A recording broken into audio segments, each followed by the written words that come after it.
Hello friends, எல்லோரும் எப்படி இருக்கீங்க? கண்டிப்பாக நல்லா இருப்பீங்க நம்புகிறேன். இது வந்து நம்ம வந்து வீக்கெண்ட் எபிசோடு, சாட்டர்டே எபிசோடு தான் பார்க்க போகிறோம்.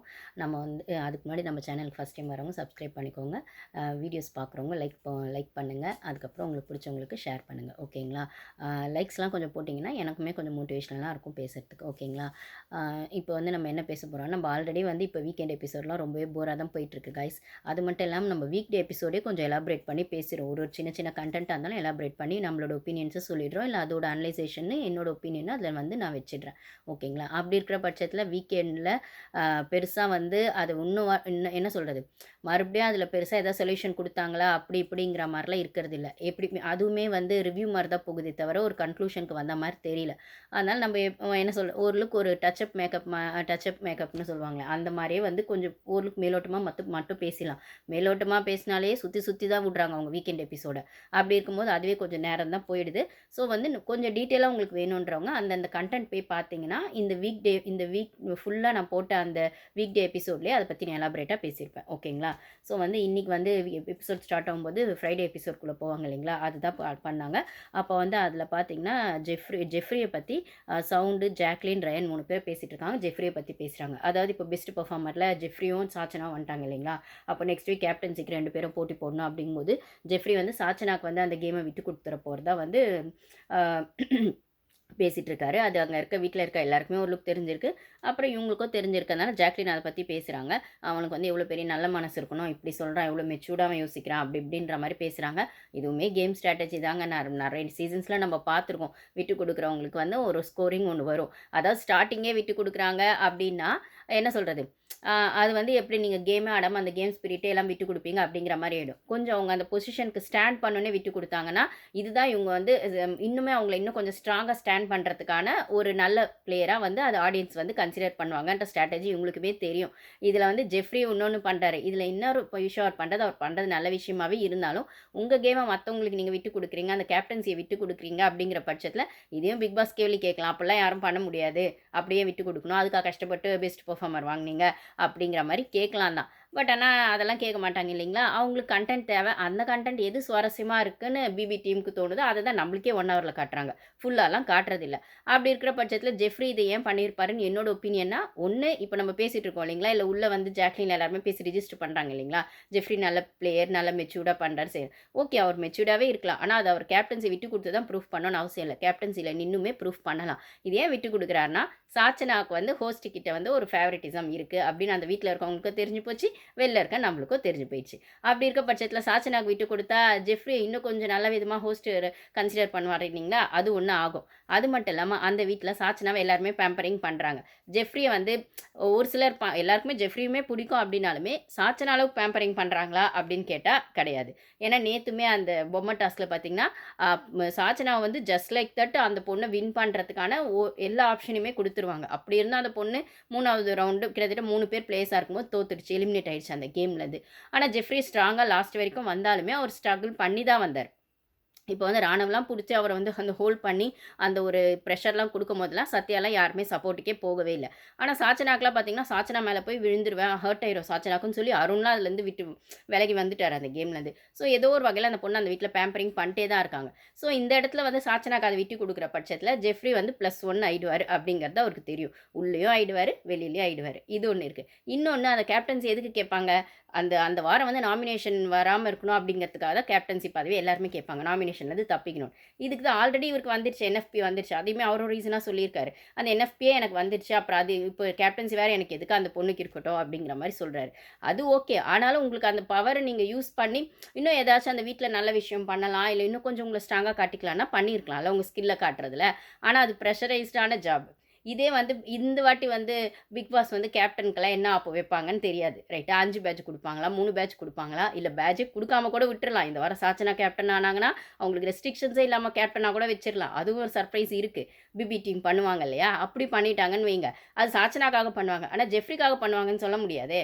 ஒருவேளை ஜெஃப்ரிக்காக வந்து திருப்பி பேட்ச் அசிஸ்டிங்கன்னு ஏதாவது ஒரு ப்ரெஷரைஸ்டாக அந்த ஒரு ஆப்பு வச்சு அந்த கேப்டன்ஷிப்பை கொடுத்தாங்கன்னு வச்சுக்கோங்க, அது வந்து இன்னுமே இவருக்கு டென்ஷன் தான் ஆகும். அதை விட டென்ஷன் ஃப்ரீயாக இவர் எப்பயும் போல ஒரு கண்டஸ்டண்ட்டாகவே இருந்துக்கலாம் ஒன்றுன்றது இவரோட ஸ்ட்ராட்டஜியாக இருக்கலாம். அப்புறம் சாச்சனாக்கு அதை கொடுக்கறது மூலிமா அந்த பொண்ணு திருப்பி எதுலையாச்சும் வம்பில் மாட்டுச்சுன்னா அந்த பொண்ணு வாயை வச்சுக்கிட்டு சும்மா இருக்க போகிறல, அந்த பொண்ணு பிஹேவியரும் வந்து நம்மளுக்கு தெரியும். எதையா ஒன்று சொதப்பதா போகுது, இல்லைன்னா சுற்றி இருக்கவங்க ஆல்ரெடி எல்லாருக்குமே அந்த பொண்ணு மேலே உள்ள ஒரு சின்ன கோல்டு வார் இருக்குது என்னதான் பேம்பரிங் பண்ணாலும். அப்போ அந்த பொண்ணு பேட்ஜ் எடுக்க ட்ரை பண்ணுவாங்க, இல்லை எடுக்காமல் இருக்கும்னு ட்ரை பண்ணுவாங்க. ஆனால் அந்த பொண்ணு எதுவும் பண்ணாமல் இருக்காது இல்லைங்களா?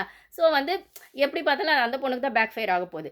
இதில் வந்துட்டு கேப்டன் உள்ளே போயிட்டு எதுக்கு நம்மளுக்கு அந்த பிரச்சனை அப்படின்ற பட்சத்தில் கேப்டனை விட்டு கொடுத்துட்டு நல்ல பேரும் வாங்கிடலாம், ப்ரெஷர் இல்லாமல் நம்ம எப்பயும் போல் கண்டஸ்டண்ட்டாகவே விளையாடிடலாம் அப்படிங்கிறது ஜெஃப்ரியோடது இருக்கணும் அப்படின்றது என்னோட ஒப்பீனியன். ஓகேங்களா? அது நல்ல இன்டென்ஷனில் கூட பண்ணியிருக்கலாம். பட் ஆனால் அந்த நல்ல இன்டென்ஷனுக்கு பின்னாடி ஒரு சின்ன பாலிடிக்ஸும் இருக்கும் அப்படிங்கிறது தான் எனக்கு இது ஒரு விஷயமா தோணுது. ஓகேங்களா? இது ஒன்று ஆச்சு. அதுக்கப்புறம் அருணுக்கு பர்த்டே செலிப்ரேஷன் நடக்குது. இதில் நான் ஆல்ரெடி சொல்லியிருப்பேன். போன வாரம் தீபக் கேப்டனாக இருக்கிற பட்சத்தில் அருணை வந்து கிச்சன் இன்சார்ஜாக போடுற பட்சத்தில் அருணுக்கோ தீபக்கோ ஒரு காம்போ இருக்குது. அருணையும் முத்துவையும் வச்சு தான் தீபக் கேம் ஆடுறாரு. அவருக்கு 2 பேரோட ஃப்ரெண்ட்ஷிப்பும் தேவை, 2 பேரோட சப்போர்ட்டும் தேவை. அப்படிங்கிற பட்சத்தில் இது நான் லாஜிக்காக சொல்லணும்னா முத்துவோட சப்போர்ட் வந்து தீபக்கு அந்த வீட்டுக்குள்ளே இருக்கும்போது தேவை. ஏன்னா முத்து ஸ்ட்ராங் பிளேயர் அந்த கேமை பொறுத்த வரைக்கும். அருணோட சப்போர்ட் எப்படி தேவை அப்படின்னா லாஜிக்கலாக கேமை விட்டு வெளில போனதுக்கப்புறம், ஏன்னா அருண் ஒரு செலிப்ரிட்டி.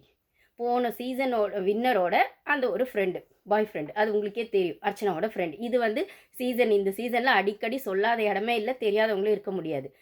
இப்போ அருண் பர்த்டே கூட அங்கே வெளிலேருந்து கேக் வந்ததுலேருந்து அவங்கக்கிட்ட இருந்து லெட்ரு வந்த வரைக்கும் எல்லாமே வந்து நம்மளுக்கு காட்டுறாங்க.